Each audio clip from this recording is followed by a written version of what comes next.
Hello viewers, welcome to கலிடி குடிச்சி cinema. இந்த வீடியோவில் நம்ம கார்த்திக் ஒரு வருஷத்தில் 3 படங்கள் வீதம் மொத்தம் 4 வருஷத்தில் 3 படங்கள் ரிலீஸ் பண்ணியிருக்காப்லங்க. அது எந்த வருஷம் என்ன படம் அப்படிங்கிறத இந்த வீடியோவில் பார்க்க போகிறாங்க.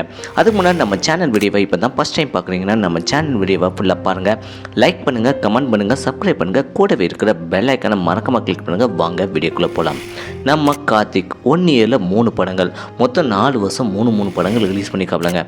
அது எந்த வருஷம் என்ன படம் அப்படிங்கிறத இந்த வீடியோவில் பார்க்க போகிறோம். ஃபர்ஸ்ட் வருஷம் பார்த்தீங்கன்னா 2010ஆம் ஆண்டு நம்ம கார்த்திகினுடைய 33வது வயசில் 3 படங்கள் ரிலீஸ் பண்ணியிருக்காப்லங்க.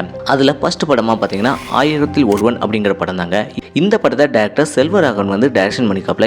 நம்ம கார்த்திக் ஜோடியா ஆண்ட்ரியா கதாநாயகியா ஜோடி சேர்ந்து நடிச்சுக்காப்லங்க. இதில் நம்ம கார்த்திக் முத்து அப்படிங்கிற கேரக்டரில் சூப்பராகவே நடிச்சுக்காப்ல. இந்த படத்துக்கு இசையை ஜிவி பிரகாஷ் இசையமைச்சுக்காப்ல. இதில் இன்னொரு கதாநாயகி நடிச்சுக்காப்லங்க, ரீமா சென் கதாநாயகியாக நடிச்சுக்காப்லங்க. இந்த படம் எப்படி இருக்குது, இந்த படத்தில் உள்ள கதை பாட்டு எப்படி இருக்குது அப்படிங்கிறத மறக்காம கமெண்ட் செக்ஷனில் கமெண்ட் பண்ணுங்கள். 2010ஆம் ஆண்டு நம்ம கார்த்திகினுடைய 33வது வயசில் 2வது படமாக பையா படம் தாங்க. பையா படத்தை லிங்குசாமி டைரக்ஷன் பண்ணிக்காப்ல. இதில் நம்ம கார்த்திக் ஜோடியா தமனா கதாநாயகியாக நடிச்சுக்காப்லங்க. இதில் சிவா அப்படிங்கிற கேரக்டரில் சூப்பராகவே நடிச்சுப்பாப்ல. இந்த படத்துக்கு இசையை யுவன் சங்கர் ராஜா இசையமைச்சுக்காப்ல. இந்த படத்தில் உள்ள கதை எப்படி இருக்குது, பாட்டு எப்படி இருக்குது அப்படிங்கிறத மறக்காம கமெண்ட் செக்ஷனில் கமெண்ட் பண்ணுங்கள். 2010ஆம் ஆண்டு கார்த்திகினுடைய 33வது வயசில் 3வது படமாக நான் மகாநல்ல அப்படிங்கிற படம் தாங்க. இந்த படத்தை டைரக்டர் சுசேந்திரன் டைரக்ஷன் பண்ணிக்காப்ல. நம்ம கார்த்திக் ஜோடியா காஜல் கதாநாயகியாக ஜோடி சேர்ந்து நடிச்சுக்காப்ல. இதில் ஜீவா அப்படிங்கிற கேரக்டரில் கார்த்திக் சூப்பராகவே நடிச்சுக்காப்லங்க. இந்த படத்துக்கு இசை யுவன் சங்கர் ராஜா தான் இசையமைச்சுக்காப்லங்க.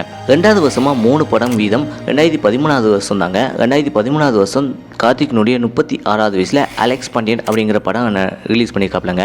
இந்த படத்தை டைரக்டர் சுராஜ் டைரக்ஷன் பண்ணியிருக்காப்ல. இதில் நம்ம கார்த்திக் ஜோடியா அனுஷ்கா கதாநாயகியாக நடிச்சுக்காப்லங்க. இதில் நம்ம கார்த்திக் அலெக்ஸ் பாண்டியன் அப்படிங்கிற கேரக்டரில் சூப்பராகவே நடிச்சுக்காப்லங்க. இந்த படத்துக்கு இசை தேவி ஸ்ரீ பிரசாத் தான் இசையமைச்சுக்காப்லங்க. அதே வருஷம் 2வது படமாக 2013ஆம் ஆண்டு நம்ம கார்த்திகினுடைய 36வது வயசில் ஆலினால் அழகுராஜா படம் தாங்க. இந்த படத்தை டைரக்டர் ராஜேஷ் டைரக்ஷன் பண்ணிக்காப்ல. இதில் நம்ம கார்த்திக் ஜோடியா காஜல் கதாநாயகியாக ஜோடி சேர்ந்து நடிச்சுக்காப்லங்க. இதில் நம்ம கார்த்திக் அழகுராஜா அப்படிங்கிற கேரக்டர்லையும் எங்கர் முத்துகிருஷ்ணன் அப்படிங்கிற கேரக்டர்லையும் சூப்பராகவே நடிச்சுக்காப்லங்க. இந்த படத்துக்கு இசை தமன் தான் இசையமைச்சுக்காப்லங்க. இந்த படம் எப்படி இருக்குது, இந்த படத்தில் உள்ள பாட்டு எப்படி இருக்குது, காமெடி எப்படி இருக்குது அப்படிங்கிறத மறக்காம கமெண்ட் செக்ஷனில் கமெண்ட் பண்ணுங்க. அதுக்கடுத்து 2013ஆம் ஆண்டு கார்த்திகினுடைய 36வது வயசில் 3வது படமாக பிரியாணி படம் தாங்க. இந்த படத்தை டைரக்டர் வெங்கட் பிரபு டைரக்ஷன் பண்ணிக்காப்ல. இதில் நம்ம கார்த்திக் ஜோடியா ஹன்சிகா மௌத்வானி கதாநாயகியாக நடிச்சுக்காப்லங்க. இதில் நம்ம கார்த்திக் சுகன் அப்படிங்கிற கேரக்டரில் சூப்பராகவே நடிச்சுக்காப்ல. இந்த படத்துக்கு இசை யுவன் சங்கர் ராஜா தான் இசையமைச்சுக்காப்லங்க. இந்த 3 படங்களில் உங்களுக்கு எந்த படம் பிடிச்சிருக்கு அப்படிங்கிறத மறக்காம கமெண்ட் செக்ஷனில் கமெண்ட் பண்ணுங்க. அதுக்கடுத்து 2019ஆம் ஆண்டு 3 படங்கள் ரிலீஸ் பண்ணிக்காப்ல. அது என்னென்ன படங்கள் அப்படிங்கிறத பார்த்துலாம். 2019ஆம் ஆண்டு நம்ம கார்த்திகினுடைய 42வது வயசில் தேவ் படம் தாங்க. ராஜத் ரவிசங்கர் அப்படிங்கிற டேரக்டர் டைரக்ஷன் பண்ணிக்காப்லங்க. இதில் நம்ம கார்த்திக் ஜோடியா ரகுல் பிரீத்தி சிங் கதாநாயகியாக நடிச்சுக்காப்ல. இதில் தேவ் ராமலிங்கம் அப்படிங்கிற கேரக்டரில் நம்ம கார்த்திக் சூப்பராகவே நடிச்சுக்காப்லங்க. இந்த படத்துக்கு இசை ஹாரி ஜெயராஜ் இசையமைச்சுக்காப்லங்க. அதே வருஷம் 2019ஆம் ஆண்டு நம்ம கார்த்திகினுடைய 42வது வயசில் 2வது படமாக கைதி படம் தாங்க. கைதி படத்தை லோகேஷ் கனகராஜ் டைரக்ஷன் பண்ணிக்காப்ல. இதில் நம்ம கார்த்திக் டெல்லி அப்படிங்கிற கேரக்டரில் நடிச்சுக்காப்லங்க. இந்த படம் எப்படி இருக்குது அப்படிங்கிறத மறக்காம கமெண்ட் செக்ஷனில் கமெண்ட் பண்ணுங்க. அதே வருஷம் 2019ஆம் ஆண்டு நம்ம கார்த்திகினுடைய 42வது வயசில் 3வது படமாக தம்பி படம் தாங்க. சித்து ஜோசப் அப்படிங்கிற டேரக்டர் டைரக்ஷன் பண்ணிக்காப்லங்க. இதில் நம்ம கார்த்திக் ஜோடியா நிக்லா விமல் கதாநாயகியாக ஜோடி சேர்ந்து நடிச்சுக்காப்லங்க. இதில் சரவணன் அப்படிங்கிற கேரக்டரில் நம்ம கார்த்திக் சூப்பராகவே நடிச்சுக்காப்லங்க. இதில் ஜோதிகாவும் நடிச்சுக்காப்லங்க. இந்த படத்துக்கு இசை கோவித் வசந்தா அப்படிங்கிற மியூசிக் டைரக்டர் மியூசிக் பண்ணிக்காப்லங்க.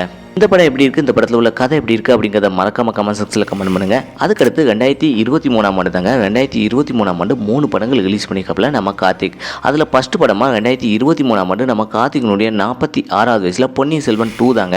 இந்த படத்தை மணிரத்னம் டைரக்ஷன் பண்ணிக்காப்ல. இதில் நம்ம கார்த்திக் ஜோடியா திரிசா கதாநாயகியாக நடிச்சுக்காப்லங்க. இந்த படத்தில் நம்ம கார்த்திக் வந்தியத்தேவன் அப்படிங்கிற கேரக்டரில் சூப்பராகவே நடிச்சுக்காப்ல. இந்த படத்துக்கு இசை ஏஆர் ரஹ்மான் இசையமைச்சுக்காப்ல. அதே வருஷம் 2023ஆம் ஆண்டு நம்ம கார்த்திகினுடைய 46வது வயசில் மார்க் ஆண்டனி படம் தாங்க. மார்க் ஆண்டனி படத்தை டைரக்டர் ரவிச்சந்திரன் டைரக்ஷன் பண்ணிக்காப்லங்க. இந்த படத்தில் நம்ம கார்த்திக் வாய்ஸ் ஓவர் தான் கொடுத்துருக்காப்ல. இந்த படத்துக்கு ஜிவி பிரகாஷ் இசையமைச்சுக்காப்லங்க. 3வது படமாக 2023ஆம் ஆண்டு நம்ம கார்த்திகினுடைய 46வது வயசில் ஜப்பான் படம் தாங்க. ஜப்பான் படத்தை ராஜமுருகன் டைரக்ஷன் பண்ணிக்காப்ல. இந்த படத்தில் நம்ம கார்த்திக் ஜோடியா அனு இமானுவல் கதாநாயகியாக நடிச்சுக்காப்லங்க. இந்த படத்தில் நம்ம கார்த்திக் ஜப்பான் முனி அப்படிங்கிற கேரக்டரில் சூப்பராகவே நடிச்சுக்காப்ல. இந்த படத்துக்கு இசை ஜிவி பிரகாஷ் தான் இசையமைச்சுக்காப்லங்க. மொத்தம் பார்த்தீங்கன்னா நம்ம கார்த்திக் 1 இயரில் 3 படங்கள் வீதம் 4 வருஷம் 3 படங்கள் ரிலீஸ் பண்ணியிருக்காப்புல. இந்த படங்களில் உங்களுக்கு எந்த படம் பிடிச்சிருக்கு, எந்த படத்தில் உள்ள கதை பாட்டு பிடிச்சிருக்கு அப்படிங்கிறத மறக்காம கமெண்ட் செக்ஷனில் கமெண்ட் பண்ணுங்கள். இதே போல் சினிமா தகவலை தெரிஞ்சுக்கிட்ட கலையடி குறிச்சி சினிமா சப்ஸ்கிரைப் இருக்கிற பெல் ஐக்கனை மறக்காம கிளிக் பண்ணுங்கள். தேங்க்ஸ் ஃபார் வாட்சிங்.